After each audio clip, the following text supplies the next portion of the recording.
मुंडे मंत्रिमंडळामधून बाहेर पडत नाहीत तोपर्यंत हत्या प्रकरणाला नीट दिशा मिळणार नाही असं अंजली दमानिया यांनी म्हटलंय।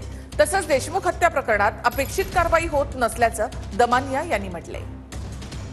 संतोष देशमुखांची जी हत्या झाली त्याच्याबद्दल सगळ्यांना जो आक्रोश आहे आणि त्याच्यात जे आतापर्यंत नीट त्याच्यावर कारवाई होताना आपल्याला जी दिसत नाहीये, अपेक्षित अशी होताना दिसत नाहीये, म्हणूनच मला असं वाटतंय की जोपर्यंत धनंजय मुंडे हे बाहेर पडत नाहीत मंत्रिमंडळातनं तोपर्यंत या पूर्ण हत्येच्या शोधाला नीट दिशा मिळणार नाही।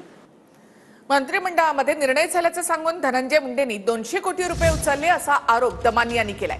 अजित पवारांनी तातडीने कारवाई करावी अशी मागणी दमानिया यांनी केली आहे। इफ्कोमध्ये सुद्धा घोटाळा झाल्याचा आरोप अंजली दमानिया यांनी केलाय। निर्णय नंबर 2 आहे 500 कोटी अतिरिक्त निधी मिळावा, म्हणजे हे सगळं सोडून आणि एक 500 कोटी मिळावा असा होता। आणि दुसरा जो निर्णय त्याच्यात अ ब क ड असं 4 गोष्टी आहेत, त्याच्यात कुठेही 200 कोटीचं नवीन आपण प्रस्ताव करतोय, त्याला शासन मान्यता देतोय असा शासन निर्णय झालेला नाही, मंत्रिपदाचा निर्णय झालेला नाही। म्हणजे हा जी आर सुद्धा 11 ऑक्टोबरला काढला आणि 15 ऑक्टोबर पासून आचारसंहिता लागली। म्हणजे पुन्हा विधानसभेचा खर्च काढण्यासाठी हा घोटाळा, आधी लोकसभेचा काढण्यासाठी तो घोटाळा होता। अगदी 12 मार्चला झालं, 16 मार्चला डिस्बर्स झालं आणि लगेच आचारसंहिता लागली। धनंजय मुंडे हे असं मांडतात, त्याच्यावर जी आर काढतात आणि ते करून घेतात।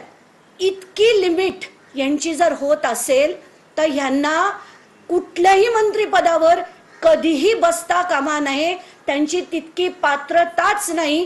कारण इतका भ्रष्ट माणूस जो मंत्रिमंडळाचे निर्णय झालाय असं दाखवून जर भ्रष्टाचार करत असेल तर असा मंत्री यापुढे कधीही झाला नाही पाहिजे।